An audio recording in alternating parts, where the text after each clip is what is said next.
Like he lie. Everybody know he lie.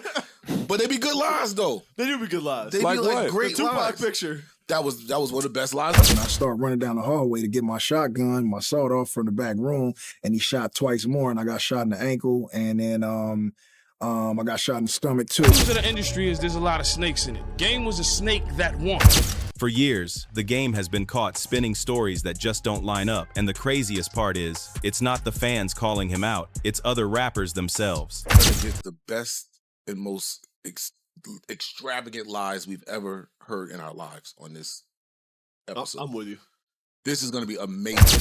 From bragging that he wrote 50 Cent's What Up Gangsta to even sharing a photoshopped picture with Tupac. That's not fair. What? You That's photoshopped not fair. yourself on someone else and put a picture out with you and Pac. It's Pac. But it's not you. And even going as far as taking shots at the very man who launched his career, Dr. Dre. Yes. You heard him say Kanye did more for me in the last 2 weeks than Dr. Dre did my entire career, right? The controversy kicks off with one of the game's boldest claims that he actually wrote part of 50 Cent's classic, What Up Gangsta. You wrote What Up Gangsta for 50. I didn't write What Up Gangsta for 50. I was in there and part of the influence. And If you know hip-hop history, you already understand how wild that claim sounds.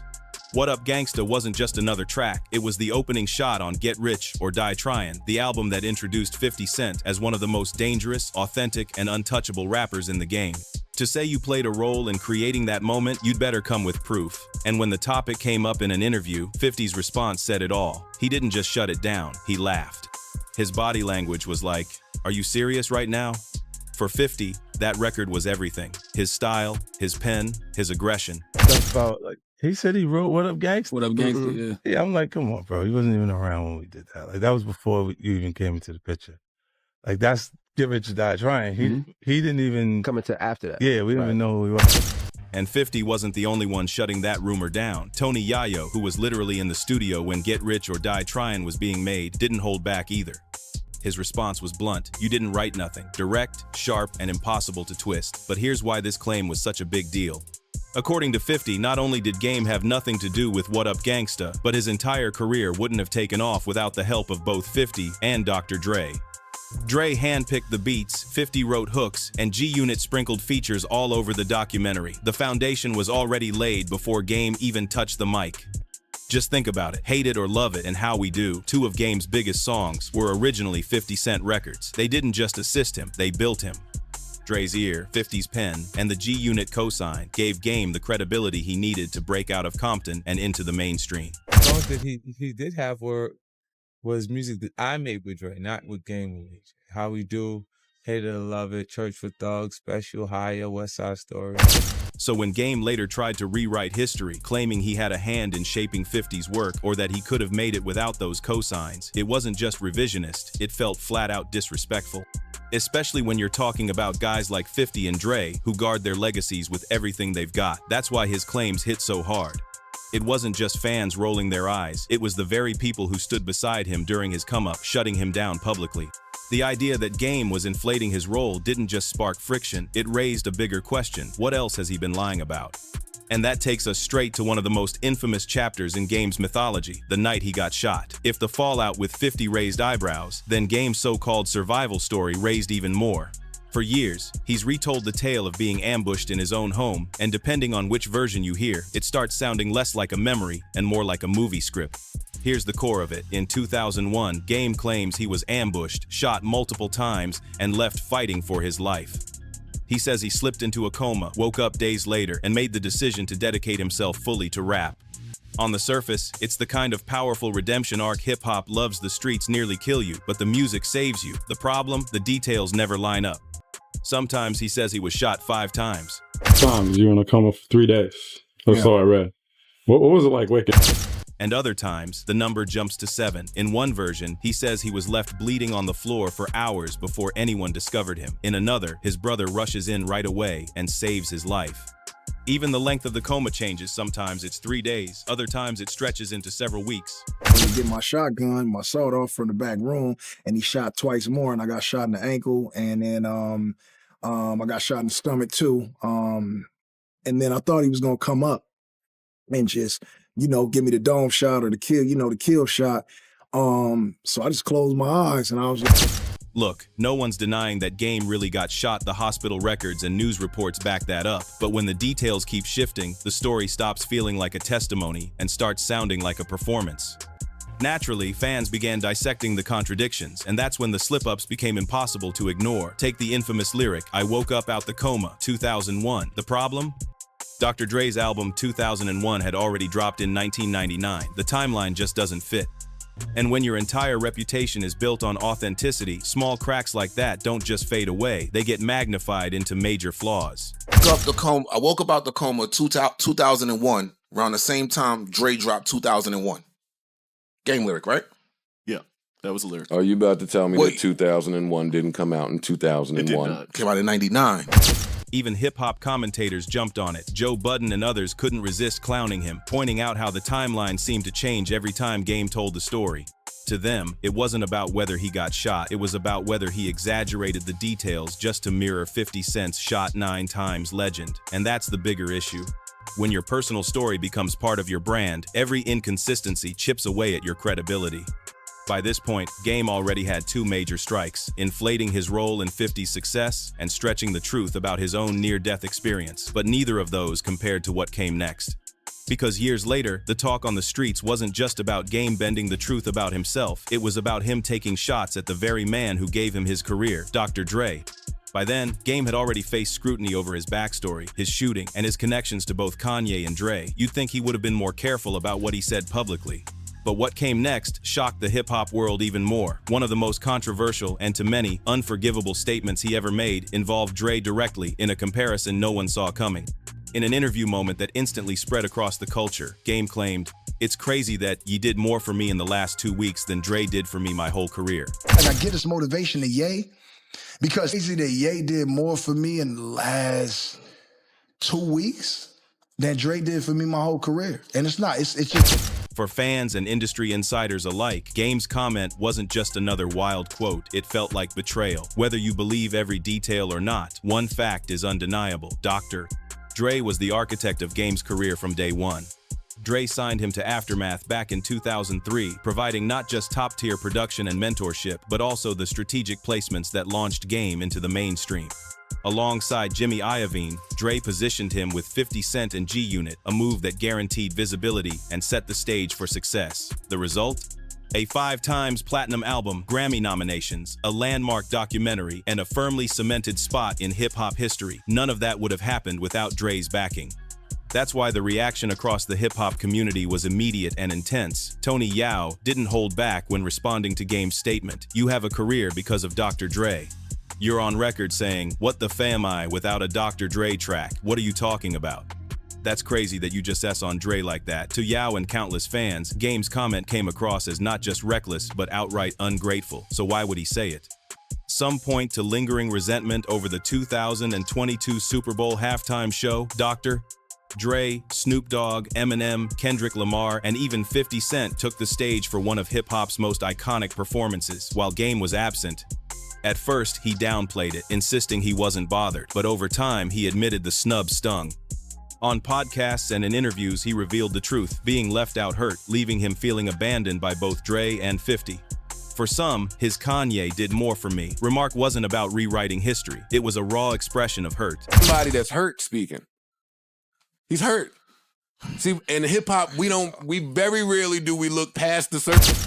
Still, the damage was done, even when Game tried to backtrack, claiming he'd been drinking, or that he still considered Dre a blessing. The moment had already left a mark. He admitted Dre had done things no one else could for his career. He acknowledged he should have shown more respect.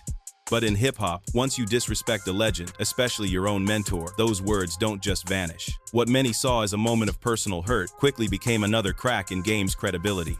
First it was 50 Cent, then the shooting story, and now Dre. Each controversy chipped away at his image. Instead of being seen as a survivor, he started looking like someone reshaping his own past.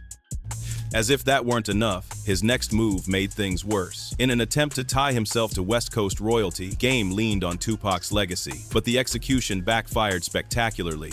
A photoshopped image of him alongside Tupac began circulating online. At first glance, some believed it was real, a never-before-seen photo of the Compton rapper standing next to Game. Had it been genuine, it could have cemented his place as an heir to Pac's legacy. But the internet is relentless. Fans zoomed in, and the flaws were obvious. The shadows were off, Tupac's chain looked pasted on, and the proportions didn't align. Within hours, the image was exposed as fake, leaving Game's credibility further tarnished.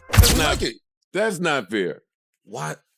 You That's photoshopped not fair. yourself on someone else and put a picture out with you and Pac. It's Pac. But it's not you. What was meant as a tribute instantly backfired. The photoshopped image became a meme overnight. Blogs roasted it, message boards exploded, and fans accused Game of trying too hard. Instead of looking like Tupac's rightful successor, he appeared desperate, forcing the comparison. The timing couldn't have been worse. After falling out with Dr. Dre and losing credibility within the industry, Game had intended the image as a statement. I'm still part of this West Coast legacy. Instead, it became evidence that his place wasn't as secure as he wanted people to believe. Even Pac's most devoted fans, usually welcoming of tributes, were vocal in their disappointment. To them, Tupac wasn't just an icon, he was sacred. Manipulating his image, even with good intentions, felt like exploitation. If Pac were alive, he wouldn't need Photoshop, one fan wrote. That single line summed up the backlash. Real, recognized real. And this move didn't feel real at all. But not every move Game made was about lies or beef. Some were rooted in a deeper struggle, clinging to relevance. That pursuit eventually pushed him out of Dre's shadow, past the ghost of Tupac, and into the orbit of rap heavyweights Kendrick Lamar and Eminem. Feuds, after all, have defined Game's career, beyond his well-known clashes with 50 Cent and Dr. Dre. A clear pattern emerges, a man constantly battling for relevance, often at the expense of his own credibility, and nowhere is this more evident than in his interactions with Kendrick Lamar and Eminem. Kendrick Lamar, for example, began by showing nothing but respect. On Black Boy Fly, he gave Game a salute, and Game witnessed Snoop Dogg symbolically passing the torch, a gesture signifying the next generation of West Coast hip-hop. The two collaborated on tracks and shared stages. For a time, it seemed Game had successfully bridged eras, but respect was never enough. Even with Kendrick's admiration, whispers emerged that Game tried to downplay Kendrick's skills, whether out of competitiveness, jealousy, or a relentless need to keep his own name in the spotlight. The same cycle repeated with Eminem. At first, Game couldn't praise him enough, calling Eminem the one rapper nobody wants a problem with, even admitting, I used to think Eminem was better than me. Eminem. If you notice in hip hop, Eminem is the only rapper that nobody ever wants a problem with, including myself, man. Eminem is like the most lyrically insane. Even when I was going at 50 and me and Dre wasn't seeing eye to eye, man, I stayed away from the Yet years later, he flipped the script, calling out Eminem to a versus, questioning his relevance, and firing off disses that felt less like genuine anger and more like a calculated publicity move. I think Eminem was better than me. So what you saying right now? He's not. Hey, challenge it. Game, you don't want to go versus against Yes, Eminem. I do. What do you mean? Yeah, I do. This pattern admiration turning into confrontation, respect morphing into rivalry, lies at the heart of Game's story with Kendrick Lamar. It became evident during the Kendrick versus Drake feud, when Game threw his support behind Drake, calling him his brother, and even skipping a West Coast unity show hosted by Kendrick and Eminem. The move seemed designed to bait hip-hop's most untouchable figure into a battle that never materialized. The result? Both times, Game ended up on the outside looking in. When Kendrick performed alongside Dre, Snoop, and Eminem at the 2022 Super Bowl halftime show, Game was left out. He admitted it stung, even labeling Kendrick a safe pick. And when he took shots at Eminem, hoping for an internet frenzy, the moment didn't land the way he'd imagined. It was crazy. Game dissed Eminem on a song called The Black Slim Shady. Right. You heard it? Yeah. What'd you think? How can you diss Eminem? He sold 16 million records. You're not bigger than 50, you're not bigger than Eminem. You dropped a 20-minute Eminem record and nobody really paid attention to it. Eminem's response was silence. He brushed it off on Instagram Live, while fans roasted Game for trying too hard. Some observers began noticing a pattern. Game takes respect and twists it into rivalry, stirs controversy to stay relevant. Sometimes it works, sometimes it backfires.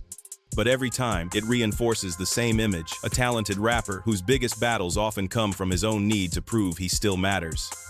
And just when it seemed like the cycle might slow, the story took another turn. Game was being called out, this time by a rapper named Spar. So here's how the rapper The Game scammed me into sending him $4,000 for a verse. So I made a beat for him to rap over, and he was going to record a verse and then send it back to me for $4,000. I thought it was legit because I previously paid him to post one of my new songs in his store. Spar claimed he had paid for a feature from Game but never received what was promised, and he wasn't alone. A fan pointed out that Game was charging $4,000 for a verse. "Bro is down bad," they wrote. To many, this wasn't the same Game who once stood on stage as a West Coast hero. It was a different picture, an artist hustling not for the culture, but for survival. The accusations kept piling up, and with every new claim, the gap between his glory days and his current reality grew wider. Whether it was seen as business or desperation, one thing became clear. The legend who once symbolized Compton pride was now being questioned in ways fans never imagined. But controversies weren't the only thing casting doubt on Game's legacy. There was something deeper, something that had been present from the very start. After the $4,000 feature drama, a pattern was emerging. First credibility, then loyalty, and now reputation. And just when it seemed like Game might regroup, another habit came into focus, one that had always existed, but now drew sharper criticism: name dropping. Game does not need to name drop, right? I don't need to. You want Me to and know you why? both. You want to know why I I forget do? what it was. And that's where most rappers start to lose patience. Game has earned a reputation for constantly name-dropping heavyweights like Dr. Dre, 50 Cent, Eminem, and more. What began as respect a hungry kid from Compton tipping his hat to the giants who inspired him gradually turned into a pattern and eventually a punchline. Fans and fellow rappers took notice. Memes spread. Jokes circulated. Instead of standing as his own legend, Game sometimes seemed to lean on the weight of others' names to stay relevant, and that's when the vibe shifted. It wasn't just about lyrical skill anymore, it was about identity. Was he carving his own lane, or forever living in the shadows of others? What started as homage slowly became habit. What began as respect now invited ridicule. His references weren't casual nods, they became part of the narrative he was building, shaping how audiences perceived him and, at times, how they judged him. From Dr. Dre to 50 Cent, from Tupac to Eminem, contradictions and debates followed him, leaving fans and peers to decide what was real and what was embellishment. The more he spoke, the more scrutiny he faced. Each line was dissected, every boast weighed against his history and actions, forcing people to question where fact ended and fabrication began. And it all leads to a central question. Is Game's legacy defined by his undeniable talent or by the stories he crafts around it? The truth is, it's both. His career reflects a mix of skill, influence, and complex storytelling, a legacy that remains compelling, debated, and impossible to ignore. A legacy built on contradictions, where truth and myth constantly collide, leaving fans perpetually guessing, arguing, and ultimately fascinated by the man behind the music. Drop your thoughts in the comments, and don't forget to like, share, and subscribe for more.